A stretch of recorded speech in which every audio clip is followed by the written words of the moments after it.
Assalamualaikum warahmatullahi wabarakatuh, pemirsa Hasanah.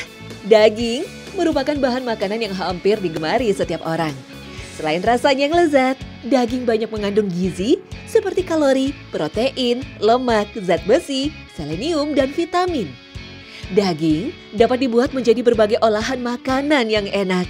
Seperti, siapa sih yang nggak kenal bakso? Tapi di sini ada bakso yang beda dari biasanya. Wah, kuahnya bikin lidah menjadi berselera nih. Bakso lengkap tersaji dengan bihun, mie, toge, sayuran dan kuah kaldunya yang spesial. Gak cukup sampai di situ. Kenalin nih, bakso lava yang memiliki berat 1,5 kilogram ini siap memanjakan lidah. Wow, besarnya.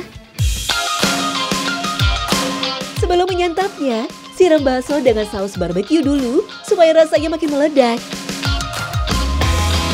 Ternyata di dalam bakso banyak ranjau cabenya. Buat yang suka pedas, ini sih surganya. Gak heran kalau namanya bakso lava ya. Karena saus sambal yang keluar dari dalamnya ibarat lava gitu deh. Hot. Ada lagi nih selain bakso lava. Namanya bakso rusuk tulang sapi. Dibuat dari tulang rusuk sapi yang besar, kemudian dibalut dengan lapisan bakso yang gak kalah besar juga. Tampilan dan rasanya dijamin bikin puas dan membuat lidah bergoyang. Dari waktu ke waktu, selalu muncul olahan bakso yang unik-unik. Salah satunya bakso pentol super pede ini nih.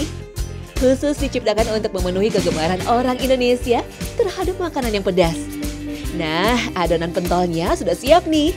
Terbuat dari daging cincang dicampur bawang putih dan garam. Rumah produksi yang berlokasi di Bogor ini mampu memproduksi hingga 100 kg daging sapi setiap minggunya. Jenis pentol atau bakso yang kita buat sekarang ini adalah jenis bakso urat dan mencetak pentolnya sudah memakai mesin. Oke, waktunya merebus bakso pentol yang sudah dicetak. Air rebusan pentolnya jangan terlalu panas ya, biar teksturnya nggak pecah. Nggak perlu terlalu lama, kalau sudah mengapung, sudah siap diangkat. Lalu kita goreng deh, agar lapisan luar terasa crispy.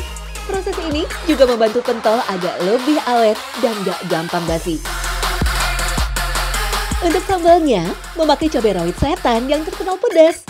Cabai yang dipakai bisa menghabiskan hingga 50 kg. Udah kebayang pedasnya tuh. Rebus cabai selama setengah jam, lalu haluskan dengan blender. Pentol sudah siap dan cabainya sudah siap. Pertama, campur dulu cabai gilingnya ke saus cabainya. Aduk sampai merata. Kalau sudah, baru deh masukkan bakso pentolnya.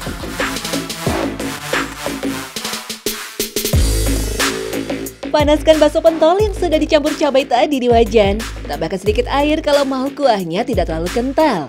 Kandungan capsaicin dalam cabai memang dapat membantu tubuh membakar kalori dengan cepat. Makanya jadi gampang keringetan kalau makan pedas. Selain itu, capsaicin mengandung sifat antibakteri yang baik buat pencernaan. Dalam hadis juga disebutkan beberapa makanan yang dikonsumsi Rasulullah sehari-hari termasuk daging. Dan daging kambinglah termasuk yang disukai Rasulullah. Kami pernah bersama Nabi SAW dalam sebuah undangan. Kemudian dibawakanlah paha kambing dan beliau menyukainya. Kemudian beliau menggigitnya satu gigitan. Hadis riwayat Bukhari 3340 dan Muslim 501. Abu Ubaid, salah satu pelayan Rasul berkata, "Aku pernah memasak satu periuk makanan untuk Nabi. Sungguh beliau sangat menyukai daging bagian lengan." Ibnu Al-Qayyim pun juga mengatakan, daging bagian lengan itu sangat disukai Rasulullah karena lebih matang dan lebih lunak dibanding bagian lainnya. Dan letaknya jauh dari tempat kotoran. Selain itu, lebih cepat dicerna oleh lambung. Kesukaan Rasulullah makan daging ini terbukti bermanfaat. Karena kandungan protein hewani yang terkandung dalam daging bermanfaat untuk memperbaiki sel tubuh yang rusak hingga meningkatkan fungsi otak. Sedangkan zat besi dalam daging berfungsi sebagai pengikat oksigen dalam tubuh, membantu proses metabolisme, dan menjaga suhu tubuh agar tetap stabil. Masya Allah. Namun perlu diingat, Rasulullah juga tidak makan berlebih-lebihan. Bahkan Rasulullah Shallallahu Alaihi Wasallam menjelaskan bahwa perut manusia adalah wadah paling buruk yang selalu diisi. Nabi bersabda, tidaklah anak Adam memenuhi wadah yang lebih buruk dari perut. Cukuplah bagi anak Adam memakan beberapa suapan untuk menegakkan punggungnya. Namun jika ia harus melebihkannya, hendaklah sepertiga perutnya diisi untuk makanan, sepertiga untuk minuman, dan sepertiganya lagi untuk bernafas.